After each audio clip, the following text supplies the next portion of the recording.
मैं रवि कुमार, स्वागत है आपका रेनेशा आईएएस में।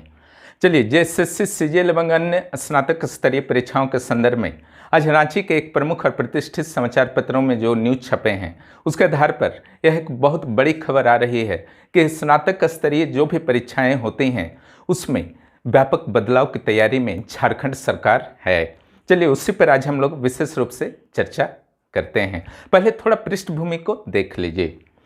ये सिर्फ ध्यान रखिएगा, सीजीएल नहीं, जितने भी स्नातक स्तरीय परीक्षाएं ली जाती हैं जेएसएससी के द्वारा, नॉट जेपीएससी, ठीक है, उस संदर्भ में ये आपके पास अपडेट हैं। जैसा कि आपको पता है, पिछले माह 23 जून को माननीय मुख्यमंत्री श्री हेमंत सोरेन के द्वारा नियोजन नीति को गंभीरता से लेते हुए और स्वतः संज्ञान लेते हुए एक महत्वपूर्ण बैठक की गई थी, जिसमें राज्य के महाधिवक्ता, जेएसएससी के अध्यक्ष श्री सुधीर प्रसाद, उसके अलावा प्रधान सचिव और कार्मिक सचिव भी उस बैठक में शामिल हुए थे।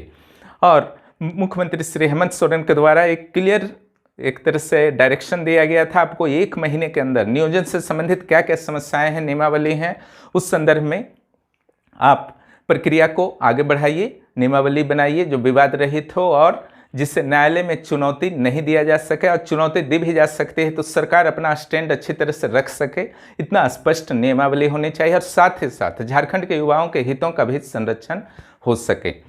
इस संदर्भ में जो अभी फिलहाल अपडेट आ रही है, ये एग्जाम्स को कैसे फास्ट किया जाए, फटाफट नियुक्ति दी जाए, उस संदर्भ में ये अपडेट है, ठीक है। तो यहाँ पर क्या करने का जो प्लान चल रहा है कि जिस तरीके से आप देखते हैं जेएसएससी के द्वारा जो आयोजित की जाती है 10वीं और 12वीं वाले परीक्षाएं, चाहे पंचायत सचिव को एक एग्जाम्पल ले लीजिए या पुलिस से संबंधित जो भी आप एग्जाम्पल ले सकते हैं, जिनका क्वालिफिकेशन 10th या 12th होता है, उसमें आप देखते हैं एक स्तर का होता है, यानी कि प्री और मेंस टाइप का सिस्टम नहीं होता है। एक एग्जाम हुआ और अगर स्किल टेस्ट है तो स्किल टेस्ट होता है, फिर फाइनल लिस्ट डायरेक्ट निकल जाता है।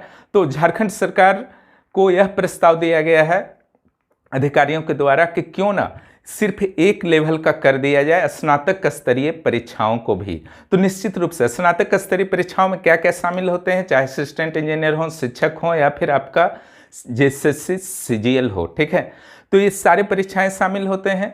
तो अगर एक स्तर होता है तो सिर्फ एक बार ही एग्जाम होगा, उसी में फाइनल रिजल्ट आ जाएगा। इसका कारण भी बताया गया है सरकार को अधिकारियों के द्वारा।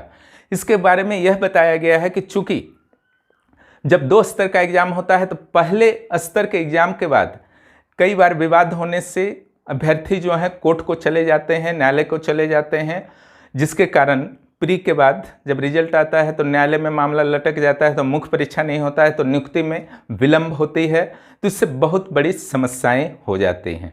अब पेपर में जो अन्य समाचार आज के पेपर में छपे हैं रांची एडिशन में, तो यहाँ पर यह भी कहा गया है कि जो नियुक्तियां पहले अधियाचित की गई हैं, ठीक है, अधियाचित जो पहले कर दी गई हैं आयोग को, उस पर पहले नियुक्ति की कार्रवाई शुरू होगी नियमावली बन जाने के बाद, और सेकेंड राउंड में जो आपका किया जाएगा स्नातक स्तरीय, जैसे शिक्षक हुआ, या जैसे सीजीएल टाइप का एग्जाम हुआ, या फिर आपका सहायक अभियंता हुआ, थर्ड स्तर में जो होगा, थर्ड लेवल में जिला स्तरीय नियुक्तियों को किया जाएगा, ठीक है।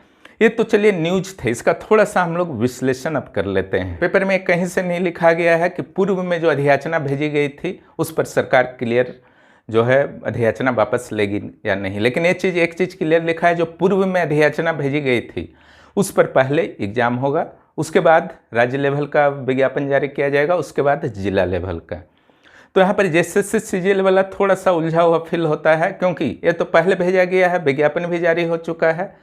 तो अगर दूसरी पक्ष की ओर से देखते हैं, अगर जेएसएससी सीजीएल में लागू होता है आपका कि केवल एक लेवल का होगा, तब तो फिर से विज्ञापन निकालना होगा, और अगर इस पर लागू नहीं होता है, ठीक है, तब फिर उसी विज्ञापन पर होगा झारखंड की नियोजन नीति पर फैसले के बाद। ओके, थोड़ा सा पेपर में एक लाइन यह भी लिखा हुआ है कि इस पर एक राय अधिकारियों की नहीं बन पाई है, लेकिन जहाँ तक मेरी राय है तो निश्चित रूप से ऐसा करना अनुचित होगा, क्योंकि प्रीलिम्स एग्जाम आप नियमावली को सही बनाइए, ठीक है।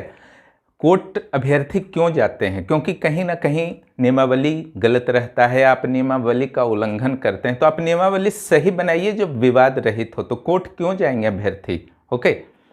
कोई भी ऐसा एग्ज़ाम जहाँ पर पूरी तरह से क्लियर है और जो डिजर्व करते हैं कैंडिडेट उन्हीं की नियुक्ति की गई है, तो कैंडिडेट कोई भी किसी भी कैंडिडेट चाहे वो फेल क्यों ना हो, वो तो जानते हैं कि हमारा मार्क्स कम था। किसी और को जब देखते हैं जो क्वालिफाइड हैं तो उनको लगता है कि नहीं ये तो डिजर्व करता था, इसका अच्छा चलो हो गया, ओके। ये नॉर्मल सा चीज़ है, आप कोर्ट क्यों जाएंगे। इसलिए प्रीलिम्स की व्यवस्था स्नातक स्तरीय परीक्षाओं में समाप्त करना कहीं से उचित नहीं होगा। इसका कारण यह है कि अगर 1000 सीट है मान लीजिए जैसे CGL में, तो 1000 अगर मानते हैं आप सीट, तो इसका 15 गुना 15,000 रिजल्ट आएगा। 1500 सीट है तो 22,000, तो 22,000 लोगों में से वो भी बेस्ट मेरिट होंगे निश्चित रूप से, उनमें से फिर 1 या 1,500 का जो भी सीट्स होंगे वो सिलेक्शन करने का अवसर सरकार और आयोग को प्राप्त होगा। तो निश्चित रूप से ज़्यादा बेस्ट जो हैं ऑफिसर्स मिलेंगे। अब डायरेक्ट आप नियुक्ति कर देंगे, अब उसमें भी भ्रष्टाचार हो जाएगा तो अब क्या कीजिएगा, वहाँ भी तो कोर्ट जाएंगे, कोर्ट जाने से फिर रोक पाएंगे, वहाँ भी तो लेट होगा फिर नियुक्ति में। इसलिए सिर्फ इस डर से कि प्रीलिम्स के बाद कोर्ट चले जाते हैं, इसलिए मेंस लेना ही आपका उद्देश्य नहीं है। आपका उद्देश्य है पारदर्शी तरीके से ईमानदारी पूर्वक फाइनल रिजल्ट देना और नियुक्ति का मार्ग प्रशस्त करना विवाद रहित तरीके से। वह उद्देश्य आप प्री और मेंस लेकर के भी पूर्ण कर सकते हैं। हाँ, इंटरव्यू अगर कहीं व्यवस्था है तो आप हटा सकते हैं, स्वागत योग्य कदम होगा, ठीक है। लेकिन प्रीलिम्स को हटाना कहीं से उचित नहीं होगा, कई अभ्यर्थियों के हित कहीं ना कहीं से प्रभावित होंगे, यह भी एक नया विवाद का कारण बन सकता है।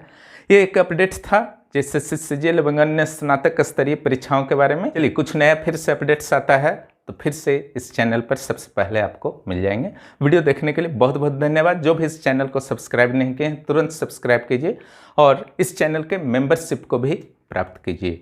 निश्चित रूप से यह निकट भविष्य में आपको अत्यधिक फायदेमंद होने वाला है अगर इस चैनल के आप मेंबर बनते हैं। धन्यवाद।